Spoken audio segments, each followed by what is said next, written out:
Masechet Eruvin, traité Eruvin, feuille numéro 42, nous sommes à la feuille 41, nous sommes 4 lignes avant la fin de la page. Amara Papa a dit Perol Shiatsu Setrum, des fruits qui sont sortis en dehors de la limite permise de se déplacer le Shabbat, puisque les fruits aussi ne peuvent être déplacés que sur la limite où le propriétaire de ces fruits a le droit de se déplacer.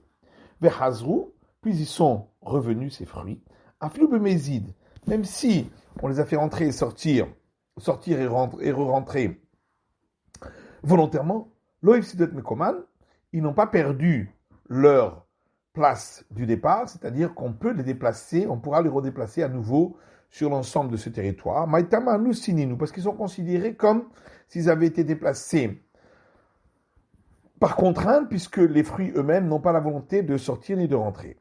Et Tivé, Rav Yosef Bar Shmaya, les Rav Papa. Alors Rav Yosef Bar Shmaya a objecté à Rav Papa, à partir d'une braïta qui dit, Rav Nechemia et Rav Eliezer ben Yaakov omrim, Rav Nechemia et Rav Eliezer ben Yaakov disent, Leolam asurim al sherzero limkoman shogegin, que les fruits sont toujours interdits, sauf dans le cas où seraient revenus dans le périmètre du départ, involontairement par celui qui les a ramenés. Donc, on voit bien que c'est uniquement quand ils sont revenus involontairement. Mais si c'est volontairement, non. Et la Gemara répond, Tanaï. Effectivement, il y a une discussion là-dessus entre les maîtres du temps de la Mishnah. De Tanya, parce qu'il y a une braïta qui dit, des fruits qui sont sortis en dehors du périmètre autorisé, le Shabbat, on pourra, s'ils étaient sortis involontairement, on pourra les manger, mais s'ils étaient sortis volontairement, on ne pourra pas les manger. Rabbi Nechemia omer abim koman yochelu shelo bim koman lo yochelu. Et Rabbi Nechemia dit, si ils étaient revenus au périmètre du départ, ils pourraient être mangés, mais s'ils sont restés à l'extérieur, ils ne pourront pas être mangés. Ma'ibim koman, qu'est-ce que ça veut dire s'ils sont revenus au périmètre du départ? Il est ma'ibim koman bemezid, si ça veut dire qu'ils sont revenus volontairement au périmètre du départ.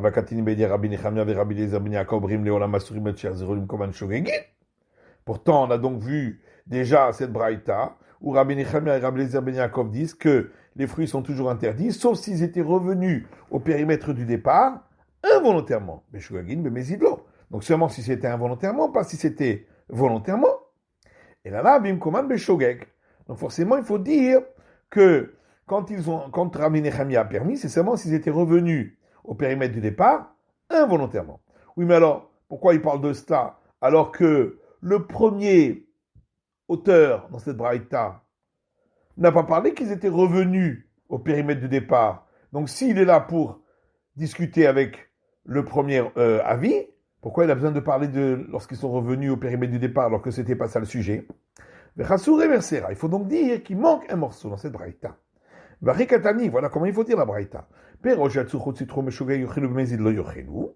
Donc des fruits qui sont sortis en dehors du périmètre autorisé, si c'était involontairement on pourra les manger, si c'était volontairement on ne pourra pas les manger, ça c'était le premier avis. Et il faut continuer en disant que ça c'est seulement dans le cas où ils étaient sortis à l'extérieur du périmètre du départ, mais s'ils sont revenus au périmètre du départ, d'après le premier avis, même s'ils étaient revenus volontairement, on pourra les manger. Et là-dessus vient Rabbi Nechemia et dit que même s'ils sont revenus au périmètre du départ, c'est seulement s'ils sont revenus involontairement qu'ils seront permis, mais pas s'ils sont revenus volontairement. Donc on voit bien qu'il y a dessus une discussion entre les sages, qu'en est-il lorsqu'ils sont revenus volontairement au périmètre du départ. Et l'Agmara dit, on n'est pas obligé d'expliquer ainsi la braïta. Mais il nous commande peut-être que s'ils sont revenus volontairement au périmètre de départ, tout le monde est d'accord que les fruits seront interdits. Et ici, la seule discussion, c'est dans le cas où ils sont sortis à l'extérieur et c'était involontaire.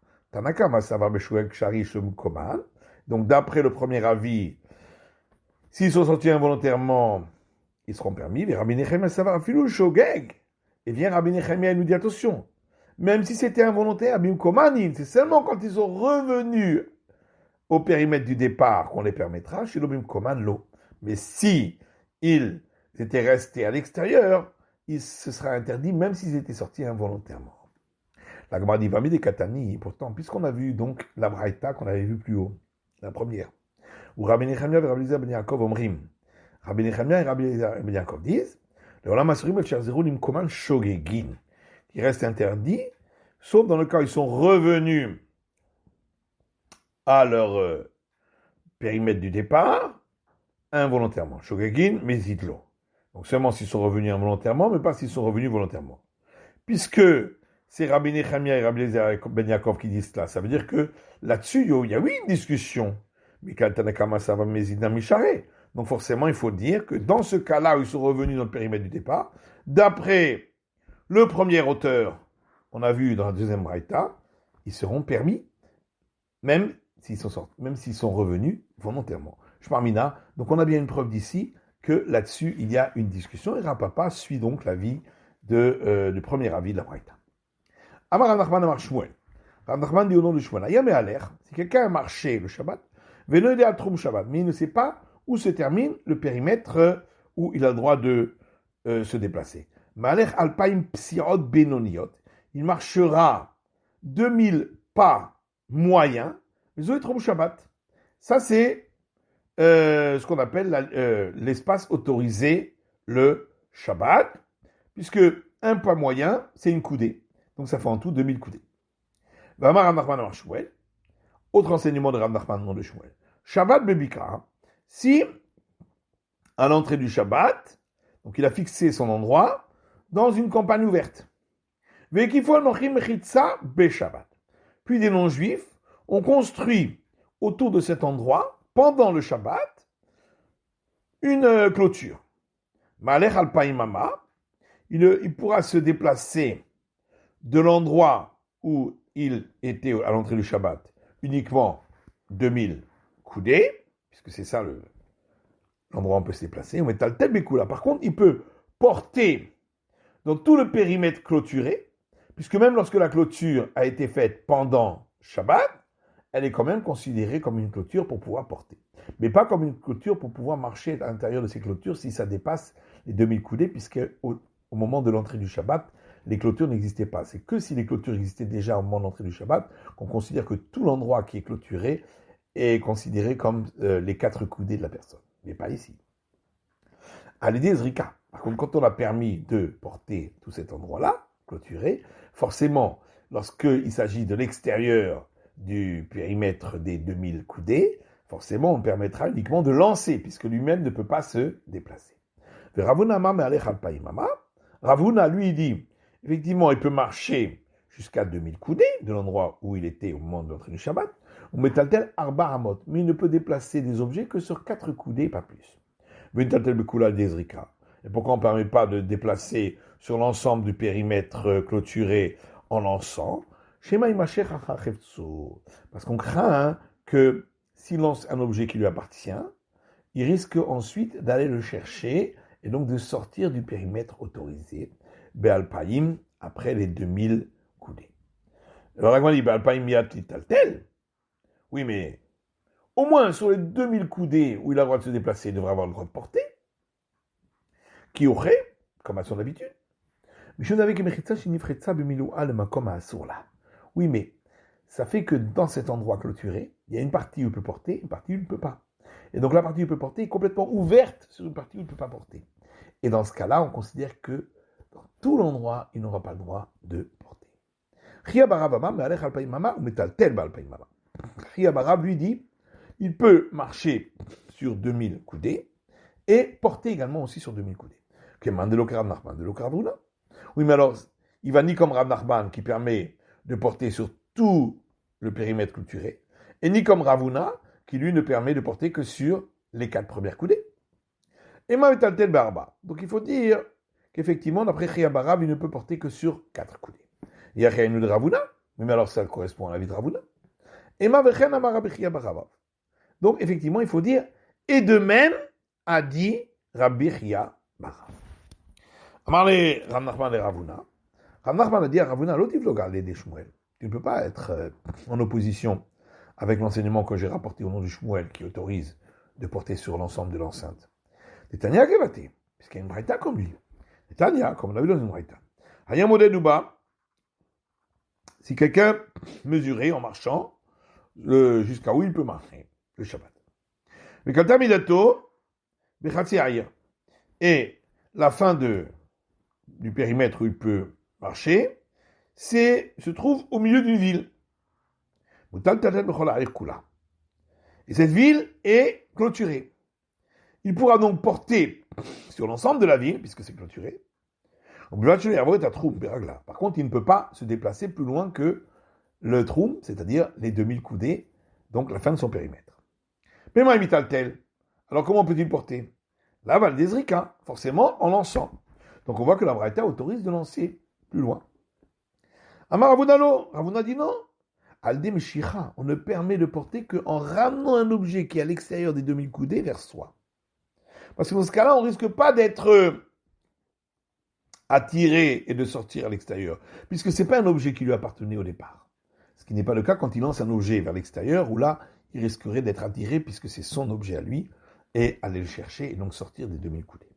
Amar Ravuna Emo de Duba, Ravuna dit, si quelqu'un avançait, et en même temps il comptait jusqu'à où il a le droit les pas, pour savoir jusqu'à où il a le droit de marcher, et le périmètre des 2000 coudées s'arrête au milieu d'une cour. Et Noéla Khatsir Khatser ne pourra donc se déplacer que sur la moitié de la cour. Pshita, la dit, c'est évident. Ema Yeshlo Khatsir Khatser. Alors la dit non, en vérité on vient nous apprendre qu'au moins il a droit à cette première partie de la cour. Aïnami Pshita, mais ça aussi c'est évident.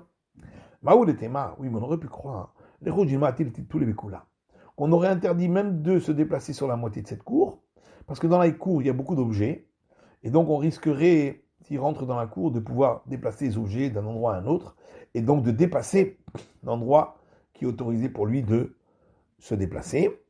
Et donc on aurait pu croire qu'on ne permettra pas du tout d'entrer dans la cour. Kamash Palan, c'est pour ça qu'on vient m'apprendre que la première moitié de la cour, il a le droit de se déplacer. Amar Rav Nachman dit, Modeni Huna est d'accord avec moi. Dans le cas où Hayam Modé Duba, il avançait, en même temps il calculait jusqu'à où il peut avancer, en fonction du nombre de pas, jusqu'à 2000 pas. Et la fin des 2000 pas s'arrête pile à l'endroit où commence le toit d'une maison. On lui permettra de lancer les objets de l'extérieur de la maison à l'intérieur. Et on ne craint pas qu'il va aller chercher ce qui est la crainte de Ravuna. Pourquoi? Pourquoi? Oui, parce que là, il peut bien discerner l'endroit où il a le droit de se déplacer, l'endroit où il n'a pas le droit de se déplacer.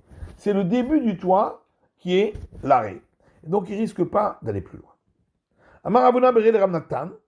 Ravuna fils de Ramnatan dit Ketanae. En réalité, la discussion entre Rav Nachman et Ravuna, c'est une discussion qu'on retrouve chez les maîtres de la Mishnah. Puisque dans notre Mishnah, on nous dit si les non-juifs ont fait sortir le juif contre son gré du périmètre permis et l'ont amené dans une autre ville clôturée ou dans un enclos d'animaux qui est fait pour qu'ils engraissent un champ ou pour garder les animaux, mais en tout cas un endroit clôturé. Rabban Gamliel et Rabbi Elazar ben Azaria omrim me'alechet kula. D'après Rabban Gamliel et Rabbi Elazar ben Azaria, il aura le droit de se déplacer sur tout cet espace clôturé. Rabbi Shua et Rabbi Akiva omrim en lo el arba amot. Rabbi Shua et Rabbi Akiva dit non, il n'a droit qu'à 4 coudées, comme c'est la règle pour celui qui est sorti du périmètre qui était autorisé. Maïlav, en n'est-ce pas? Comme ça, il faut comprendre la discussion. Rabban Gamliel et Rabbi Elazar ben Azaria d'amrou me'alechet kula. Rabban Gamliel et Rabbi Elazar ben Azaria qui disent qu'il a le droit de se déplacer sur l'ensemble du périmètre clôturé. De l'ogazou il lourdir vesahar atou il lorbebikra. C'est parce qu'ils ne craignent pas que si on lui permet de se déplacer sur l'ensemble de cet espace clôturé, il risquerait de même de se déplacer même dans un espace qui n'est pas clôturé sur l'ensemble de l'espace. Et donc, puisqu'on voit qu'on n'a pas craint qu'il se déplace dans un autre espace à cause de cet espace-là, donc on peut en déduire que dans notre cas à nous, on ne craint pas qu'il risque on ne craint pas, on ne lui interdit pas de porter un objet de peur que s'il le porte plus loin que et le lance plus loin que l'espace autorisé, il risquerait d'aller le chercher. Puisqu'on voit qu'ils n'ont pas émis de crainte au sujet du fait qu'il aille plus loin que l'espace autorisé. Rabbi Shua et Rabbi Akiva norim en lo el arba amot, alors que d'après Rabbi Shua et Rabbi Akiva qui disent qu'il n'a droit qu'à 4 coudées, les gazri lourd dire saratou lourd de bikra.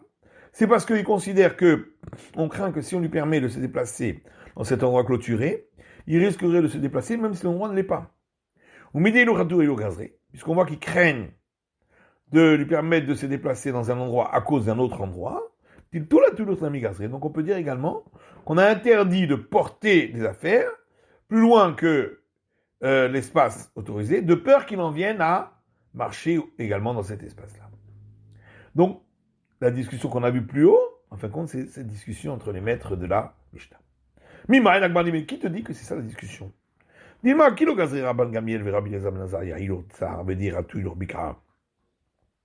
Peut-être que si effectivement, Rabban Gamiel et Rabbi Elazar ben Azaria n'ont pas interdit de se déplacer dans l'espace clôturé, de peur qu'il en vienne à se déplacer dans l'espace qui ne l'est pas, Anémile Atam, c'est seulement donc dans ce cas là-bas, le Shlem et Komaten, parce qu'il s'agit de deux espaces complètement différents, puisque l'un est clôturé et l'autre ne l'est pas, donc il n'y a pas lieu de craindre. Aval Titou la Tourilour.